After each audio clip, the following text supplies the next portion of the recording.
like to make like which I is think the worst pain. Yeah, Someone's to disappointed in you, me, it hurts two times The more. amount of times I got told that as a kid. Yeah, my chef the other week when he like pissed me, I said, Nettie, I'm just like really disappointed, and he like was like, he was devastated because I'm like, I don't scream, we don't do that. That's old hospo, and I'm sure a lot of people are still like that, but that's not our culture in our group. And I was just like, I don't like to be disappointed. Like, just don't disappoint me. And that's with everyone. I'm like, I just want you to do your job because then I don't nag them. Anyway, and then obviously my forehead hurts. So that's just my thing. So that's why I'm just going to be open and honest about it. It is interesting how like the business world is moving to that model. Like, I'm definitely very similar. I came from a kind of a yelling boss, if you will. And then when I've started my own thing, I've just made that a point that didn't work on me. I don't think that's going to work on anyone I employ. Yeah. But the accountability of like, I'll be disappointed if we just can't meet our expectations. And if I'm giving you too much, like let me know so we can refactor what we're doing. And that's you communicating. Yeah. But it is crazy how much of a difference that makes, because you can't pay someone to want to get something done the right way, or you can't pay someone to do these extra bits of thing. It's not in their contract. It's not part of the job. It's just coming from them. Yeah. A love for the workplace, a love for the environment. Yeah. And you realize just how much of a difference that can make. So when you look at someone running something like an old school way, you're like, you're living in the 40s almost. Yeah, it doesn't work. They're just going to come and do their 40 hours and go. But if you are kind and loving and uplift them, then they're going to go. That's it all sounds so easy. That's the same with business on the outlook as well. Yeah. Like how you treat your staff is exactly. Like, you come into Port, I feel like you would see all my staff always smiling 100%. And amazing because they love to be there. They're not like smiling and then you walk out of the room and then they all change to sad. Yeah, and we don't bitch either. We're not allowed to bitch. Like, we're not allowed to come behind ever bitch. We don't anyway, but like that's not tolerated. What do you do if you get a bad egg? Or that each year it gets better and better, it's harder for someone to become a bad egg?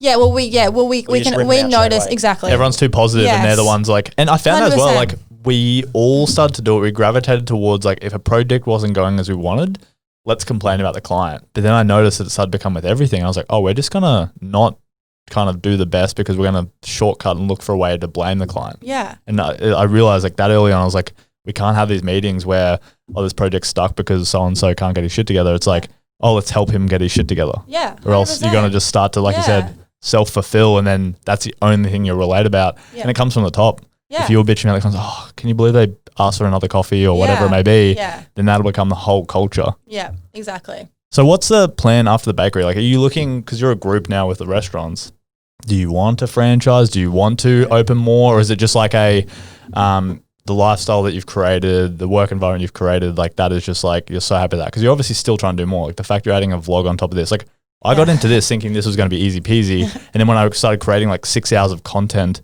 every week, I was like, this is a huge job. Like, I had more respect for the influencers. Yeah, 100%. I was like, how much content? They deserve every single. They do. How much content? I could not be bothered to like do what they do and put in the effort. Nowhere for years. Yeah. No, we don't want a franchise. We've thought about that. Maybe one day we will, but it'll be, we'll definitely do it in a different way. I don't like hospitality. The margins aren't like huge, like in big business, and I wouldn't feel too comfortable taking my cut from someone. So we haven't gone that way. And also I'm super creative, so we like to do different things all the time, and that's like what the joy keeps it interesting. Exactly. So we have another project coming after the bakery. Cool. It'll be a very fun one that you guys will What's enjoy. that one going to be titled?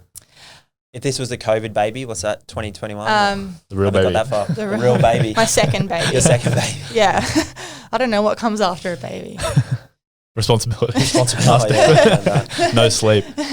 So then I guess with the bakery and stuff taking off as well, you're also renovating your house. Like maybe I don't know if I'm just too young or I'm not doing enough, but I'm looking at you like all these different things. I'm like, that is so much to manage. Like don't compare to me ever, okay? Because people do that and I said, don't. Like, I am not normal.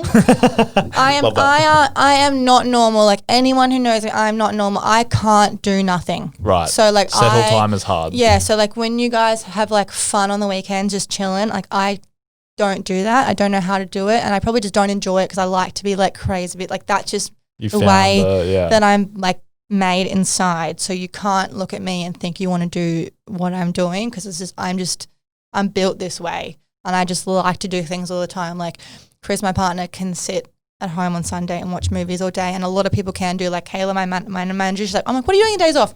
I'm just gonna sit at home and watch like binge on Netflix. I can't physically do that myself. I'm like I maybe have ADD, I don't know. And I'm like, I need to be doing something. It's working to your benefit. Like, what are we doing enjoying. next? Yeah, and I love it so much. So it's like, it's just like, I love, like, everyone's like, I miss everything because I'm working on the floor on the weekends, but I have so much fun. Yeah, like, you wouldn't be anywhere else. If you're at home, you'd be Exactly. thinking about being at work. Which I do. It's a couple of weekends I've had off. I've been like, This babe, isn't you for me. wanted me to have Sunday off Enjoy to even with watch. that new pool. You don't enjoy just Well, I do, like, chilling there you know, for a bit? in the afternoon, like Yeah. for like 3 hours max, but then I can go back into work again and I'll go do something. Yeah. I get it. Do you find that I forgot what the question was? I'll come back to it. I blanked. Those things happen, Tom. Don't worry, mate. Don't worry. And then what was your first, like when you took over, like I know we've spoken about it a lot, but your first year in business when it's like, hey, the reins are on you now, you're not part-time. Was it an easy progression? No. Or was your dad like, here's the keys, I'm retiring? Or I don't know what? No, it wasn't like that with him retiring, but he let me like run with it. It was hard as well. Like I think everyone definitely forgets that now. We are at that kind of 10-year You've had a long mark. time to iron stuff Yeah, out. and it's more like, you know, I've been doing it since I was 14. I'm 31 in January, but we're more like the 10-year mark of just like Paw. The first 5 years were like shit, like just a mess. And is your dad's first cafe? Paw was, with his... first time he'd ever done a cafe? Yeah. And it was hard, and you know we opened up Paw because we had Greener Paya. I don't know if you guys remember. Yep. Very famous Vietnamese restaurant. Was sold. It wasn't run very well. We came and took over the lease. This was 10 years ago.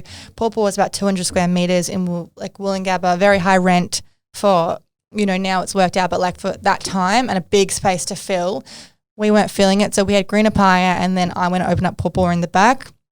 You guys came at that time, right? You've been coming that long? I've been coming for a while, yeah. Yeah, so it was in the back door, yeah. So running that, and that was just hey, like, how are we going to cover the rent because we're struggling? And then, like, you know, Paw was taken 10 years to get to, like, where it is now. And that was 5 years in. So, like, that was we probably 2 years in of, like, having Greener Paya going, oh, my God, how can we help pay the rent? Do that, built Paw, and then the same with like Picnic Cafe. When we did that, we had an Italian restaurant for a year, which was struggling, was like losing money every week. Turned that into Picnic. You know, Picnic did well, but it was hard, and like I was working like on the floor day and night, plus everything else. I was a young leader, so I didn't have my leadership skills. You know, I was going out socializing with my staff, getting drunk, you know, shit that you just don't do now kind of stuff. So it was hard, and like I've missed everything. Like everyone, I've missed weddings and all birthday parties and everything. So it isn't like, yes, it does look nice now. I've just, you know, renovated the pool and kind of stuff. But it was like, I have missed everything to get here. But funnily enough, you probably wouldn't have traded as well. You haven't really missed anything. No. I haven't really it's missed exactly. anything. I haven't When you really. work on the weekends, your own business, you're like getting something done. You're like, you're a buzz, and you're like, they're not here doing this. Yeah, 100%. I wouldn't have it any other way. But like if people But you're aware it's not for everyone. Exactly. Yeah. And that's something as well I want to tell people, like when they are thinking of having a business, I'm like, because it's so trendy to have your own business. I'm like, look guys, this isn't for everyone. Like, Oh, no. do you know what I mean? If you have like a good job that you love and you're getting paid a good wage, like that is good. You get to switch off on the weekends. And if you love doing that, like this isn't for everyone. Like That's 10 years. yeah. Like so many people give up before that happens. 100%. We could have given up so many times as well. You saw like, the exit. You're Why like, didn't you? maybe if because I just don't give up. Yep. Yeah, not going to do that. No, it's not an option. No. I think that's where, and so obviously social media wigs us out by thinking everything's instant. Yeah. Like, oh, they just had 2 million followers or everything just happens. 100%. Like we were for Paw,